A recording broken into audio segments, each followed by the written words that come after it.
ادخلوها بسلام آمنین۔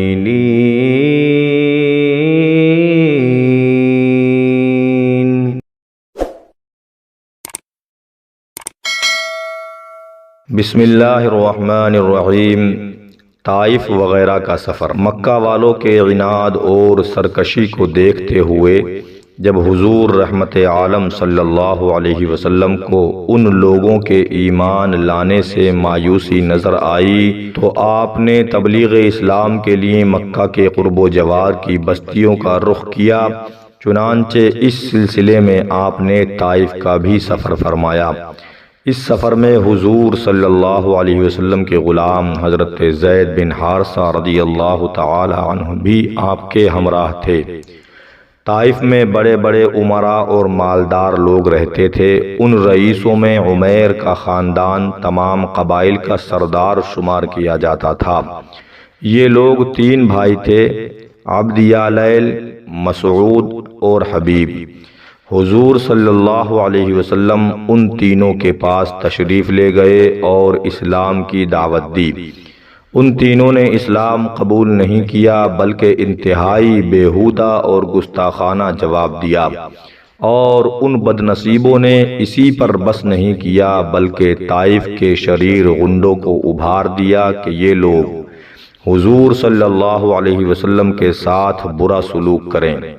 چنانچہ لچوں لفنگوں کا یہ شریر گروہ ہر طرف سے آپ پر ٹوٹ پڑا اور یہ شرارتوں کے مجسمے آپ پر پتھر برسانے لگے، یہاں تک کہ آپ کے مقدس پاؤں زخموں سے لہو لہان ہو گئے اور آپ کے موزے اور نعلین مبارک خون سے بھر گئے۔ جب آپ زخموں سے بے تاب ہو کر بیٹھ جاتے تو یہ ظالم انتہائی بے دردی کے ساتھ آپ کا بازو پکڑ کر اٹھاتے، اور جب آپ چلنے لگتے تو پھر آپ پر پتھروں کی بارش کرتے اور ساتھ ساتھ طعنہ زنی کرتے، گالیاں دیتے، تالیاں بجاتے، ہنسی اڑاتے۔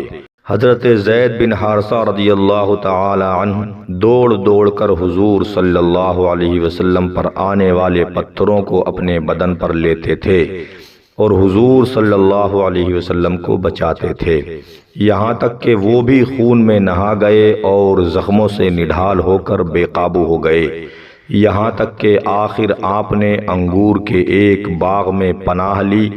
یہ باغ مکہ کے ایک مشہور کافر عتبہ بن ربیعہ کا تھا۔ حضور صلی اللہ علیہ وسلم کا یہ حال دیکھ کر عتبہ بن ربیعہ اور اس کے بھائی شیبہ بن ربیعہ کو آپ پر رحم آ گیا، اور کافر ہونے کے باوجود خاندانی حمیت نے جوش مارا۔ چنانچہ ان دونوں کافروں نے حضور صلی اللہ علیہ وسلم کو اپنے باغ میں ٹھہرایا اور اپنے نصرانی غلام عداس کے ہاتھ سے آپ کی خدمت میں انگور کا ایک خوشہ بھیجا۔ حضور صلی اللہ علیہ وسلم نے بسم اللہ پڑھ کر خوشے کو ہاتھ لگایا تو عداس تعجب سے کہنے لگا کہ اس اطراف کے لوگ تو یہ کلمہ بولا نہیں کرتے۔ حضور صلی اللہ علیہ وسلم نے اس سے دریافت فرمایا کہ تمہارا وطن کہاں ہے؟ عداس نے کہا کہ میں شہر نینوا کا رہنے والا ہوں۔ آپ نے فرمایا کہ وہ حضرت یونس علیہ السلام بن متہ کا شہر ہے، وہ بھی میری طرح خدا کے پیغمبر تھے۔ یہ سن کر عداس آپ کے ہاتھ پاؤں چومنے لگا اور فوراً ہی آپ کا کلمہ پڑھ کر مسلمان ہو گیا۔ اسی سفر میں جب آپ مقام نخلہ میں تشریف فرما ہوئے اور رات کو نماز تہجد میں قرآن مجید پڑھ رہے تھے تو نصیبین کے جنوں کی ایک جماعت آپ کی خدمت میں حاضر ہوئی، اور قرآن سن کر یہ سب جن مسلمان ہو گئے۔ پھر ان جنوں نے لوٹ کر اپنی قوم کو بتایا تو مکہ مکرمہ میں جنوں کی جماعت نے فوج در فوج آ کر اسلام قبول کیا۔ چنانچہ قرآن مجید میں سورہ جن کی ابتدائی آیتوں میں خداوند عالم نے اس واقعے کا تذکرہ فرمایا ہے۔ مقام نخلہ میں حضور صلی اللہ علیہ وسلم نے چند دنوں تک قیام فرمایا، پھر آپ مقام حرا میں تشریف لائے۔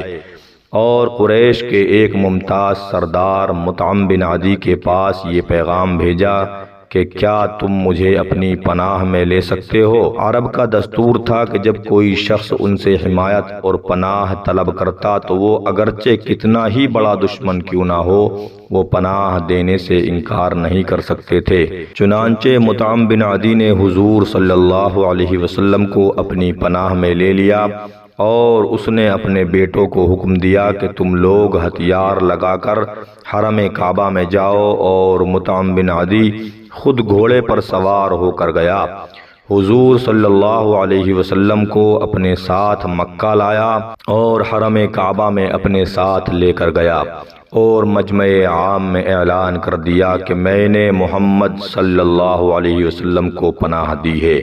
اس کے بعد حضور صلی اللہ علیہ وسلم نے اطمینان کے ساتھ حجر اسود کو بوسہ دیا اور کعبے کا طواف کر کے حرم میں نماز ادا کی، اور مطعم بن عدی اور اس کے بیٹوں نے تلواروں کے سائے میں آپ کو آپ کے دولت خانے تک پہنچا دیا۔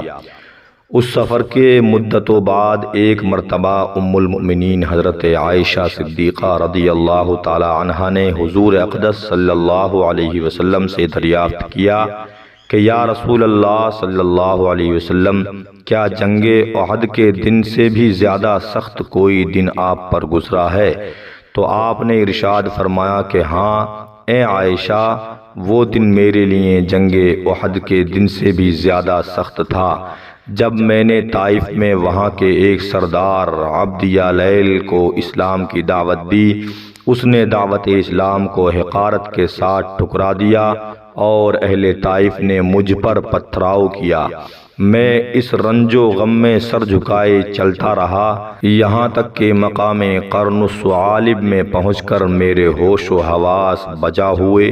وہاں پہنچ کر جب میں نے سر اٹھایا تو کیا دیکھتا ہوں کہ ایک بدلی مجھ پر سایہ کیے ہوئے ہے۔ اس بادل میں سے حضرت جبریل علیہ السلام نے مجھے آواز دی اور کہا کہ اللہ تعالی نے آپ کی قوم کا قول اور ان کا جواب سن لیا، اور اب آپ کی خدمت میں پہاڑوں کا فرشتہ حاضر ہے تاکہ وہ آپ کے حکم کی تعمیل کرے۔ حضور صلی اللہ علیہ وسلم کا بیان ہے کہ پہاڑوں کا فرشتہ مجھے سلام کر کے عرض کرنے لگا کہ اے محمد صلی اللہ علیہ وسلم، اللہ تعالی نے آپ کی قوم کا قول اور انہوں نے آپ کو جو جواب دیا ہے وہ سب کچھ سن لیا ہے، اور مجھ کو آپ کی خدمت میں بھیجا ہے تاکہ آپ مجھے جو چاہیں حکم دیں اور میں آپ کا حکم بجا لاؤں۔ اگر آپ چاہتے ہیں کہ میں اخشبین، ابو قبیس اور قیقیعان دونوں پہاڑوں کو ان کفار پر الٹ دوں تو میں الٹ دیتا ہوں۔ یہ سن کر حضور رحمت عالم صلی اللہ علیہ وسلم نے جواب دیا کہ نہیں، بلکہ میں امید کرتا ہوں کہ اللہ تعالی ان کی نسلوں سے اپنے ایسے بندوں کو پیدا فرمائے گا جو صرف اللہ تعالی ہی کی عبادت کریں گے اور شرک نہیں کریں گے۔